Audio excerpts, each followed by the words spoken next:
His fight against Kevin Holland, you look and you go, I mean, he did exactly what he should have done. If there was an area that you looked and you said, okay, where's the area that he has, a strength that surpasses Kevin Holland? Well, there was no doubt. We talked about it. We said, look, he's a way better wrestler. Kevin Holland's wrestling cannot match up with Chimaev's. Now, could he keep himself safe on the ground with his jiu-jitsu? That was the question. And it was a question for a while in the fight, but he was always in trouble.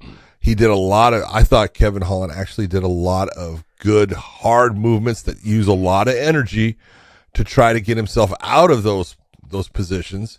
All the roll through, some of the Grammys he was trying, just different things, trying to entwine the leg to, get himself back to his feet. He did a lot of things in trying to create that space that would get him back. He just wasn't able to do it. Chimaev is that good at understanding his base and balance and body position. And every time that, he would lock his hands and Kevin would do that roll through, you would see him unlock and then switch right back and boom, grab a hold of him. That's called knowledge. That's called skill. That's a guy that knows what the hell he's doing on the ground. And I thought Chimaev really, if you're going to look for a guy and say, all right, you've had all this stuff and people are talking about, your weigh-ins and all that stuff. Man, he was ready to fight. He came out. He did exactly what he was supposed to do. He looked fantastic. And he got the win, man. And he got the win against someone who I think is a great fighter. I really like Kevin Holland. I love Kevin Holland, and I got a lot of respect for him stepping up and taking this fight because this was a lot hard to me. Way more dangerous fight. Way more dangerous fight for him.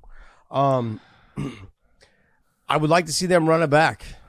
I think I'm just being honest. I mean, I think there's going to be a fight. I think we see later on down the line. If Chimaev stays at 170, I think we see this fight again later on down the line. Because Kevin Holland is somebody that he did, like you said, a lot of good stuff. He's going to have to work on his wrestling. He made some mistakes in that Bravo choke type position where he could have tried to arm drag it by instead of doing that. Could have went right to the guard. Chimaev used a lot of energy in those first initial takedowns. And you can see even the commentary team was saying he's breathing heavy. This is he's one of those fighters that fights this way, and he's going to realize how, like a Michael Chandler, you're going to run into someone who can take everything that you dish out, and what are you going to do if you burn your gas? If you burn the candle on both ends, he's going to end up in the middle of the third round going, shit, I got 2 more rounds or 2.5 more rounds. What the hell am I going to do?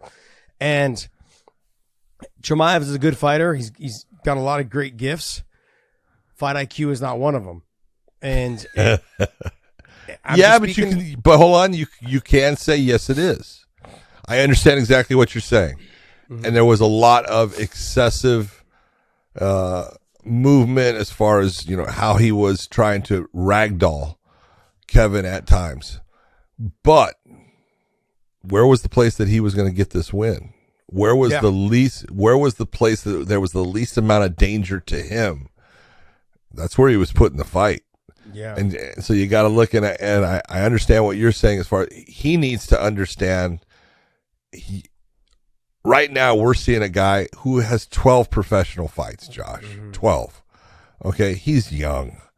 He's got a lot to learn. Think about you when you had 12 professional fights. Okay. Mm-hmm. How good were you and how much did you know and how much in control of your fights were you, or was it your emotions that was sometimes in control of the fights?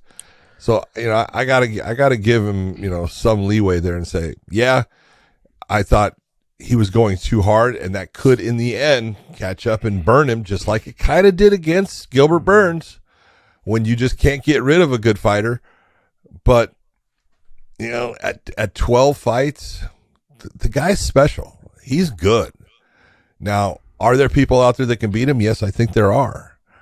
But you've got to be a good fighter to be able to beat him, and you've got to be able to put him in positions where he is doing those kind of things that you're talking about, and then they're not working. Like you're saying, someone like a Michael Chandler who's very hard to submit, someone that can sit there and just deal with some of this and then start to turn it on. he's going to run into those guys, and we'll see how he deals with them when he does. Well, to me, one of those guys is Dave's favorite fighter, Colby Covington. I think Colby on the feet is he's not the greatest guy on the feet. No, but his striking works for him. And I want to remind people, everyone's like, oh, he's going to get destroyed on the feet. That's what everyone said about Jake Shields and GSP. And if you go back and you watch that fight, GSP was more marked up after that fight the majority of his fights.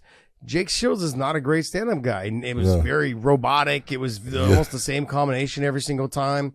But it was working, and it worked for him in that fight. This is a very similar situation where Colby Covington is one of those guys. His style of stand-up is it looks horrible, but it works for him. And then you mix that with the ability to get takedowns and stuff takedowns and make you work, and his cardio. He's kind of a bad matchup. He's a bad matchup, I think, for Chimaev, and that pains me to say it. Because I'm not a big Chimaev fan either, to be honest. I think he's a good fighter. I think he's extremely talented. I think the sky's the limit for him. But the things that happened over this last week, that's the kind of person I am. Like, I kind of almost feel like I take it personal. Like, you kind of disrespecting the craft of what we do. Yep. And it was very unprofessional. Look, if you would have missed it by a pound, 2, I even say maybe 3 pounds. I get it. Yeah, maybe your knee was banged up during training. But at 8 pounds, if you think about it, it's 8.5 pounds because it was 7.5 over, but you get that pound allowance. It was 8.5 pounds. Yep. That's unprofessional. You're right. It's unprofessional. I agree. And they're like, oh, well, the doctor told him to do this. And that's bullshit. Don't stop. That's a bunch of bullshit. Thank you. Okay. You sit there. Of course, the doctor, and I know the doctor that they're talking about. Okay. I'm not going to sit here and say his name, but he works for the UFC. He's a great guy. Love him. Of course, he's going to sit there and say, hey, stop. Because he knows that Chimaev is, dehydrated already. What does the doctor say? Now keep on going till you possibly, make the weight, or you possibly, end up in the hospital. Of course he's going to tell him to stop. Liability reasons he's got to say absolutely. Stop. So there's not just liability, but then there's on top of it, I want to remind people that everyone kept saying the doctor said, well, my doctor told me not to fucking run anymore too because my foot was fucked up and I still did it. Your doctor tells you to do a lot of stuff that fighters just go, fuck it. Yeah. This is one of those situations where he knew he wasn't going to make the weight. You can blame the doctor all you want. Yeah, don't blame the doctor. It's all on Chimaev. How many times have we seen Gleison Tibau and Aspen Ladd get carried to the fucking scale? Yoel Romero. Yeah. How many of them? They're getting walked up there by their corners. We didn't see that. He understood he wasn't going to make the weight. He gave up. Yep. That's just in bad taste. Like, that's very unprofessional. And so, look, I look at it like I lost a lot of respect for him. I was pumped on him early in his career when he first got into the UFC. Still early in his career, by the way. Yeah. I was pumped on him. I was like, okay, this guy, I like what he's doing. Got a little flair to him. He's, a fun fighter, this and that. But it's kind of getting on me now when you show up that much overweight. I'm like, this is just not. If this is what we're going to see later on, how do you know he just won't do this? Especially when you're in the main event.